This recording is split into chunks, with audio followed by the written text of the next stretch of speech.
ตักอะนาทีอย่างนี้แล้วแหละในนาคามีก็กวานมังกลาเทสัญญาณจันตูกันโนเซนากินด้วยกันเรื่อยๆกัน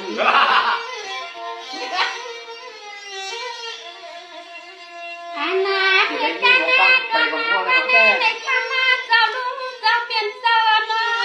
มาวัดเที่ยวที่เฮือนที่ถ้าเขาก็สวมว่าสวมน่าเลือดกันถ้าเลือดเนี่ยเปลี่ยนหน้าเขาจะเปลี่ยนกับมือกันนะอย่าพอฮะอย่าเนาะนี่ข้าก็สวมมาสัมนามานาเกคาลานข้าจังเลยนี่ก็ความมาวันกันจะรวยรวยเขาควักคุยกว่าคุยมาให้ไหนกว่าว่ารอให้มันขึ้นมาเห็นไหนกว่ารวยลูกวันนั้นนาข้าว่าก็สวมมาว่าสวมข้าว่าสังเกตมาเนี่ยจะเป็นลมอ่อนกว่าคุยกับพวกมันเนี่ยบอกไปคุยได้หวานเลยคุยได้หวานอ่ะคนละร้อยคนเขา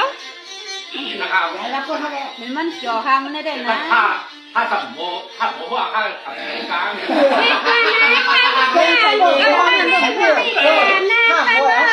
คือในซอยน้ำเกลือที่กินน้ำวันกันนะตัวยำกินยำก็ไม่พอเลยมีมังกรลาเหมือนคาลาน้องยิงสุดวังปัญญานาเปลี่ยนมาเฮ้ยเปลี่ยนหน้าเมื่อตายถึงมันก็ไม่พวกเสียอันนาในหลังกันในกอดที่ข้างหน้ามาคนเสียเลยแต่ผมไม่ได้ผมไม่ได้พูดเลยนะให้พอเลยเฮียนาหลังกันจังก็ซึ่งให้พอเลยตัวขึ้นหน้าตันกวนกูขึ้นอยากตีลอยข้าวจบเจลอยที่เราต้องมีการเป็นนักเตะนักที่มีมาจ้องเชื่อมันง่ายๆด้วยเอาดีน้องเปลี่ยนใจนางพี่น้องปีเปลี่ยนนางกวนหน้าตาใส่มวนปิดด้วยให้จัดตาสัตว์ตันในห้องน้องไปไหลมีลูกใจเป็นมาเข้านอนกอดดา